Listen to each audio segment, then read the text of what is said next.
Good evening दोस्तों। जैसा कि देख रहे हैं कि ज्योग्राफी का क्लास बहुत दिनों से बंद था, तो एक टीचर होने के साथ साथ हम एक स्टूडेंट भी हैं, पढ़ना भी पड़ता है, एग्जाम भी देते हैं और कुछ स्पोर्ट था तो उसमें भी पार्टिसिपेट थे, जिसके कारण हम पढ़ भी नहीं पा रहे थे, जिसके कारण क्लास नहीं, क्योंकि क्लास लेने के लिए तो पढ़ना पड़ता है आप लोगों के लिए, हम खुद अपने के लिए। तो उसमें हम लोग ज्योग्राफी पढ़ रहे थे। आज फिर से शुरू करेंगे ज्योग्राफी। जहाँ तक पढ़ाए थे उसके बाद से बात होगा, तो पहले कुछ रिवाइज कर लेते हैं, उसके बाद हम क्लास में आपको उसके बाद का पढ़ाएंगे। जैसे कि पहला चैप्टर था पृथ्वी की उत्पत्ति और विकास।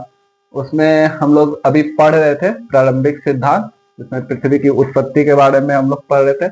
उसके बाद आता है आधुनिक सिद्धांत, जिसमें कि ब्रह्मांड का उत्पत्ति, क्योंकि जो प्रारंभिक सिद्धांत था उसमें पृथ्वी की उत्पत्ति के बारे में बताया। जबकि पृथ्वी की उत्पत्ति से पहले एक, मान लीजिए आप किसी का घर देखने गए, तो एक रूम को देखने से पहले उसका बाहरी स्ट्रक्चर देखते हैं, पूरा घर जानते हैं, घर में फिर एक रूम देखते हैं, रूम में फिर एक हॉल देखते हैं। तो ऐसे आप मतलब किसी के रूम के बारे में, किसी कमरे के बारे में पता करते हैं। तो वही है कि प्रारंभिक सिद्धांत डायरेक्ट ना पृथ्वी के उत्पत्ति के बारे में बता रहे थे, तो उसके बारे में हम क्लास में स्टार्ट भी कर दिए थे, तो वही कंटिन्यू रहेगा। उसके बाद हम लोग आधुनिक सिद्धांत पढ़ेंगे, जो कि यूनिवर्स के बारे में पढ़ेंगे, फिर यूनिवर्स से स्टार के बारे में, प्लेनेट के बारे में, ऐसे करके हम लोग अर्थ पे आएंगे। तो आधुनिक सिद्धांत में वही ब्रह्मांड की उत्पत्ति, जो बिग बैंग थ्योरी था, उससे पढ़ेंगे। फिर स्टार का निर्माण कैसे हुआ, बहुत सारा स्टार है, उसका निर्माण कैसे हुआ वो जानेंगे। फिर ग्रह का निर्माण, जो प्लेनेट होता है उसका निर्माण कैसे हुआ, वो हम लोग पढ़ेंगे। उसके बाद फिर हमारा सौरमंडल में जो सौरमंडल का विकास कैसे हो रहा था, उसके बाद वो पढ़ेंगे। फिर चांद का विकास कैसे हुआ वो, उसके बाद पृथ्वी का विकास, सौरमंडल का, सॉरी, स्थलमंडल का विकास कैसे हुआ, फिर वायुमंडल और जलमंडल का विकास कैसे हुआ। ये सब के बाद हम लोग जीवन की उत्पत्ति के बारे में पढ़ेंगे कि हम लोग अभी जो इस अवस्था में, इससे पहले हम लोग कैसे मतलब मेरा जीवन कहाँ से आरंभ हुआ वो पढ़ेंगे।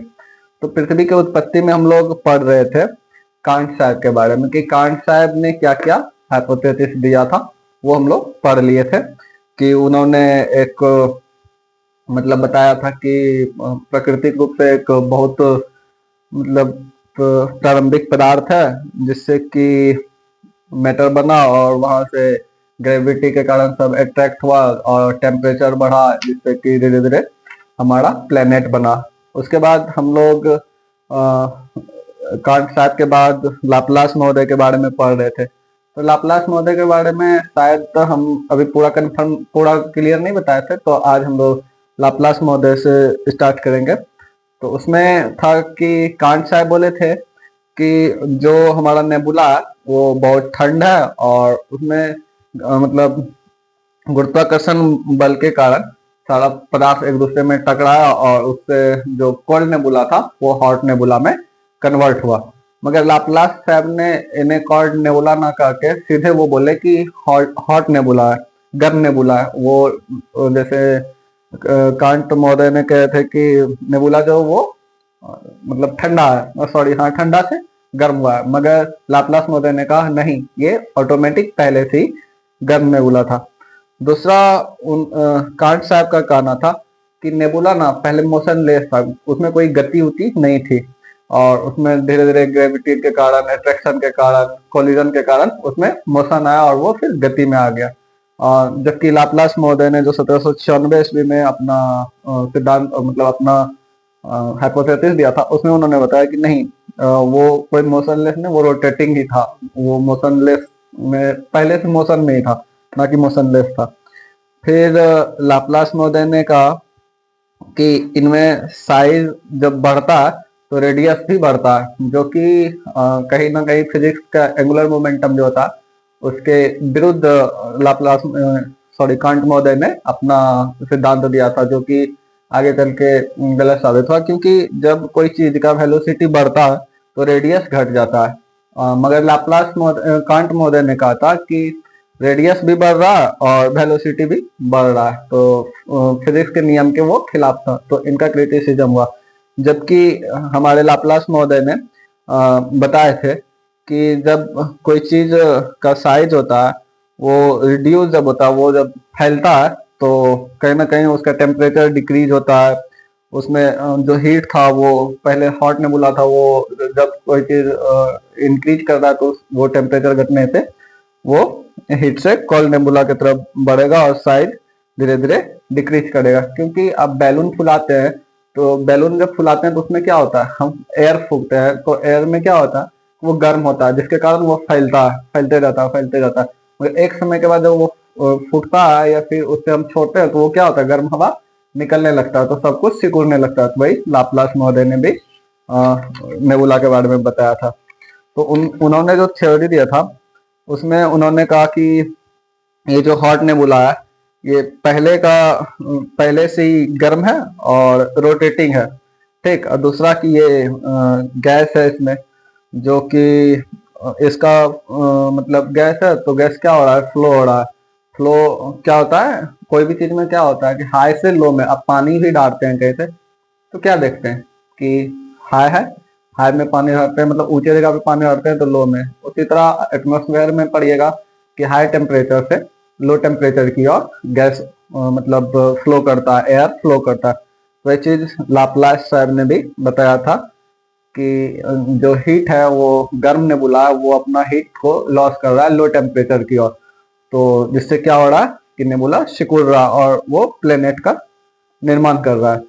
तो इसमें उन्होंने कहा था कि जो नेबुला है वो सिकुड़ने से साइज जो है रिड्यूस होता है, घटता है, और एंगुलर वेलोसिटी बढ़ता है, जो कि कांट साहब ने इसके विपरीत बोला था। उन्होंने कहा था कि साइज अगर डिक्रीज हो रहा है, मतलब रेडियस अगर घट रहा है, तो एंगुलर वेलोसिटी भी घटेगा। जबकि हमारे ये लाप्लास महोदय ने कहा कि नहीं, रेडियस जब घटेगा तो वेलोसिटी मेरा बढ़ेगा, रोटेटिंग स्पीड उससे क्या होगा, इंक्रीज होगा। तो ये क्या था, एंगुलर मोमेंटम के खिलाफ ना आके उसके पक्ष में बोला, मतलब फिजिक्स का नियम का पालन कर रहा था। तो इनका सिद्धांत जो हमारे कांट ने 1755 में दिए थे, उनको मतलब वेरीफाई करके लाप्लास महोदय ने 1796 में क्लियर किया। तो इसमें ना देखिए, कोई भी चीज होता है ना तो उसमें दो फोर्स लगता है, एक सेंट्रीफ्यूगल फोर्स लगता है, एक सेंट्रीपिटल फोर्स लगता है। तो सेंट्रीफ्यूगल फोर्स अगर ज्यादा होता है तो क्या होता है, वो अपने तरफ सब चीज को अट्रैक्ट करता है।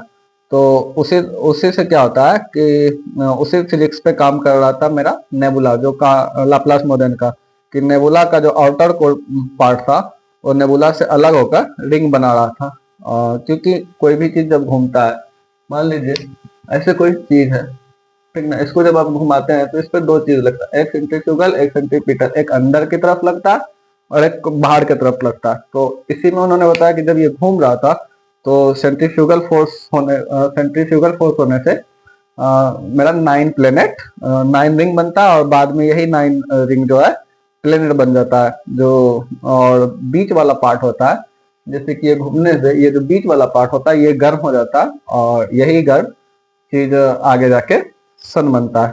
तो इनका लाप्लास महोदय का सिद्धांत था। इनके सिद्धांत का कुछ क्रिटिसिज्म भी है, जैसे कि पहला है कि ओरिजिन ऑफ नेबुला, मतलब नेबुला का ओरिजिन, नेबुला की उत्पत्ति कैसे हुआ, ये इन्होंने नहीं बता पाया। इन्होंने सिर्फ बताया कि नेबुला था, पहले से था और वो गर्म हो गया। मगर होता है ना, जैसे बिग बैंग में बताया था कि कोई भी कण का उत्पत्ति कैसे हुआ, प्रोटॉन न्यूट्रॉन का उत्पत्ति कैसे हुआ, तो इन्होंने ये चीज नहीं बता पाया कि नेबुला का उत्पत्ति कैसे हुआ।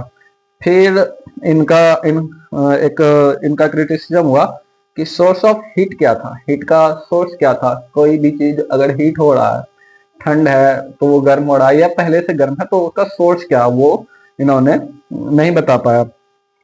फिर था कि ठीक है, जैसे उन्होंने बताया कांट महोदय ने कि पहले मोशनलेस था, फिर मोशन में आया, बहुत से ग्रेविटी के कारण टकराने से बहुत से पदार्थ के वो धीरे धीरे मोशन में आया। मगर इन्होंने कहा कि मोशन में पहले से था, तो वो मोशन में पहले से था, मगर इनका वो बता नहीं पाया कि कैसे मोशन में पहले से था। इन्होंने सिर्फ अपना एजम्पशन दिया कि हाँ मोशन में था।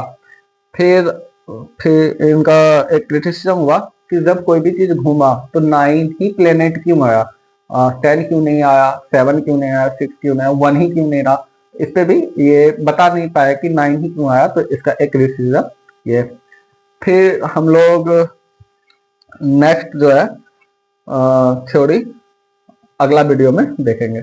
Thank you.